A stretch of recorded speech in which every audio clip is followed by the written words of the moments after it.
नाव माझं शंखचूड.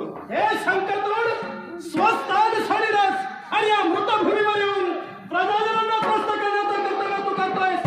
तुला समर्थनाच्या बोधाने सांगतोय, जे कर्तव्य तू हाती घेतलंयस ते इथल्या इथे थांबव आणि चालता होतो. एवढा समजावणीचा बोध करणारी आपण व्यक्ती आपला परिचय. ज्या सत्यदीप नगरीत तू उभा आहेस त्या सत्यदीप नगरीचा राजकर्ता राजा सत्यविजयाच्या नेत्रासमोर उभा आहे. राजा सत्यविजय आपल्या शब्दावर विश्वास ठेवून मी सुद्धा इथून पाहून मागा घेतला असतो, पण मी त्या यायच्या अगोदर एका ब्रह्मराक्षसामुळे याच्यावर संकट आलं होतं. अशा ब्रह्मराक्षसाचा भीमोड मी केला आणि त्यानंतर माझी इच्छा मी दर्शवली. माझ्या शब्दाला नकार देता क्षणी मी अति प्रसंगाने तिच्यावर संकट निर्माण केलं. मग या माझा दोष काय? ब्रह्मराक्षसाने त्याच्यावर संकट निर्माण केलं आणि ते दुरापस्त करण्यासाठी तू तिच्या मदतीसाठी आला. मग तू आणि तो ब्रह्मराक्षस या तुम्हा दोघात काही फरक नाहीये. तुम्ही एकाच जातीच्या आहात. कारण माणसानं या विश्वाच्या ठिकाणी परोपकार करायला हवेत. ते परोपकार तुझ्यात दिसत नाही, कारण या विश्वाच्या ठिकाणी 4 पायाची जनावरं परवडतात. 4 पायाची जनावरं परवडतात, पण तुझ्यासारखी 2 पायाची नको. कारण या विश्वाच्या ठिकाणी माणसानं माणसाला तारायचं असतं. माणसानं माणसाला कधी मारू नये. हा माणुसकीचा धर्म झाला. ती माणुसकी तुझ्यात मला दिसत नाही. मग ती जर माणुसकी माझ्यात दिसत नाही, ती माणुसकी सोडून मी जर अत्याचार जबरदस्ती करतो आहे, मी जी माणुसकी सोडून जबरदस्तीनं वागतो आहे, हे जर आपल्यासारख्या राजकर्त्याला पटत नाही, मग तुम्ही माझ्या बाबतीत वाटेल तो निर्णय घेऊ शकता. मग माझ्यासारखे राजकर्ता असं जर तू म्हणत असशील तर तू सुद्धा पाताळ भवनातील राजकर्ता आहेत. मग राजकर्त्याचं कर्तव्य कोणतं? र म्हणजे रयत आणि ज म्हणजे जतन. रयतेचं जतन ज्यानं जीवापलीकडे केलं तो राजकर्ता या संज्ञेला पात्र ठरला. मग राजकर्ता या संज्ञेला तू काळिंब आहेस. मग राजकर्ता असून मी माझ्या तत्वाला गालबोट लावलो आणि माझ्या तत्वाला गालबोट लावून मी वागतो आहे, म्हणजे अधर्माकडे मी वळलो. मी अधर्माकडे वळलेली व्यक्ती आहे. ही जर व्यक्ती अशी व्यक्ती आपल्याला आवडत नसेल तर शून्य व्यक्तीने तिला शासन जरूर करावं. मग माझा सुद्धा नियम आहे. माझ्या नियमानुसार मी तुला समजुतीच्या शब्दाने सांगतोय.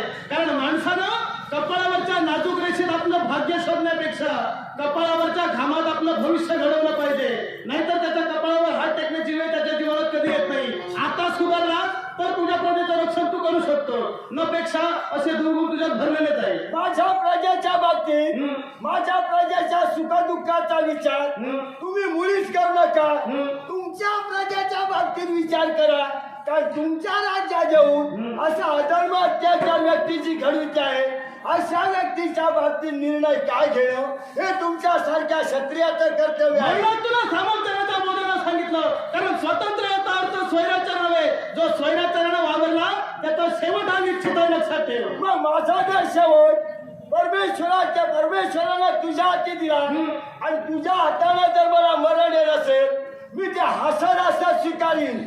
पण आपल्या हातानं मरण यायच्या अगोदर क्षणिक सुख जर पूर्ण होत असेल, नंतर तुझ्या हाताला मरण आलं तरी चालेल. क्षणिक सुख तुझ्या पात्रात होण्यात तू पूर्ण कर. माझ्या राज्यात तुला अधिकार मी दिला नाहीये. एवढा अधर्म माझीला तो सहजासहजी समजावून ऐकणारा मी नव्हे. माझं कार्य पूर्ण करूनच जाणार. मग तुझं कार्य कोणत्या रीतीने परिपूर्ण करतोय हे राजकर्ता राजा सत्यविजयाला पाहिजे. कारण राजकर्ता म्हणजे कोणी वक्तव्याचा भक्त नव्हे, मूर्तिमंत कृतीचा परिपूर्ण शास्त्र हीच माझी धर्मनीती आहे, लक्षात ठेव. मग आपल्या धर्मनीतीला अनुसरून तुम्ही जो निर्णय घ्याल तो तुम्ही जरूर घेऊ शकतात.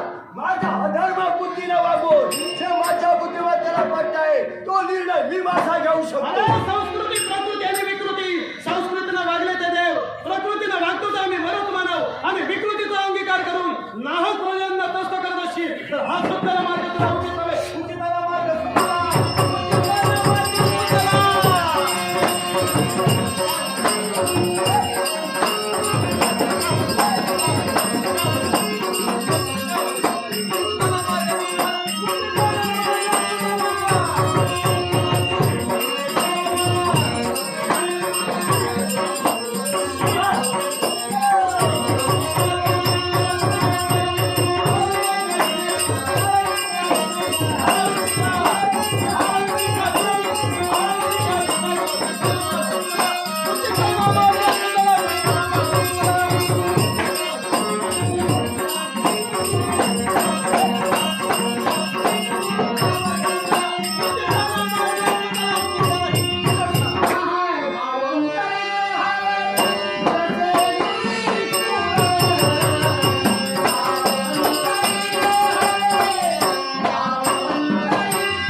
खेळणा करणारा राजकर्ता नव्हे,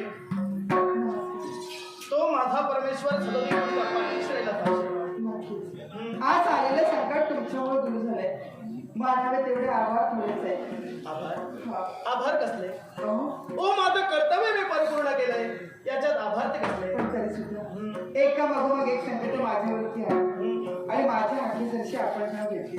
खरोखरच आज तुमच्यामुळे माझ्या काळीचं रक्षण झालं. पण मी तुम्हाला प्रथमताच या अरण्यात पाहतोय. कोणात आपण इथं काय करता? बरोबर आहे. प्रथमच इथे दिसते तुम्हाला.